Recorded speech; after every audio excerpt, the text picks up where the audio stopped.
Before this video starts, I would like to apologize for any pronunciations. I tried looking them up on Google and even the text-to-speech was confused. I'm sorry.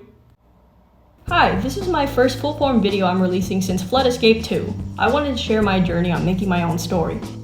By the time I'm writing the script, I would have finished 2 weeks of college, which by the way was too expensive. I did the math and my classes are equivalent to $1,600 per month.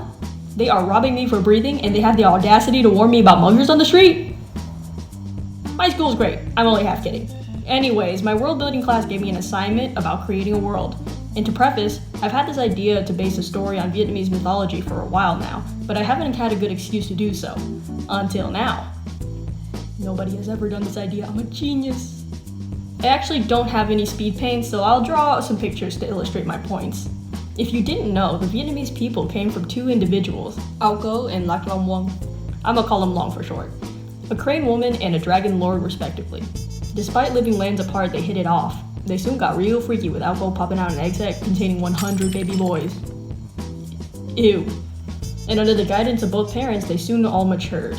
Long grew weary from being so far from his home in the sea. So the couples mutually split to return to their domains, also splitting the 100 children between themselves. Do you think they picked their favorite children like team captains during sports day? Because sometimes I look at my siblings and I would have picked them last.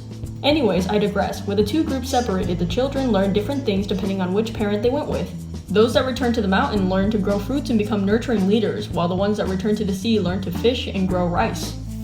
That's generally how the story goes. Well, where the tale ends is actually where my version begins.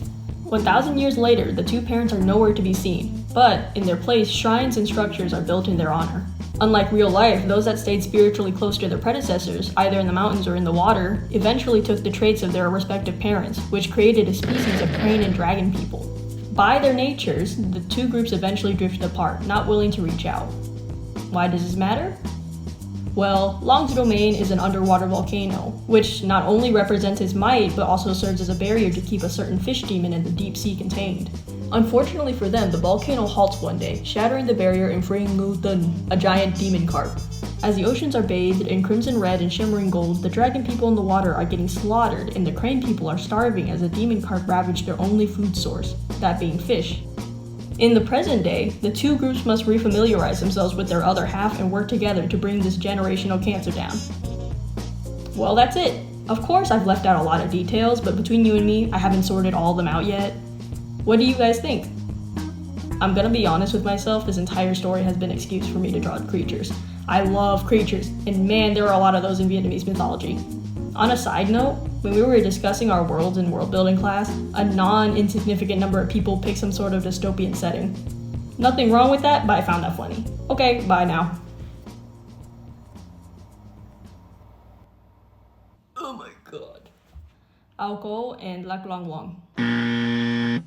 Ao and Lac Long Wong. Lac Long Wong. Lac Long Wong. The volcano halts one day, shattering the barrier and freeing Ngu Thing. How do you say that? Ngu Thing.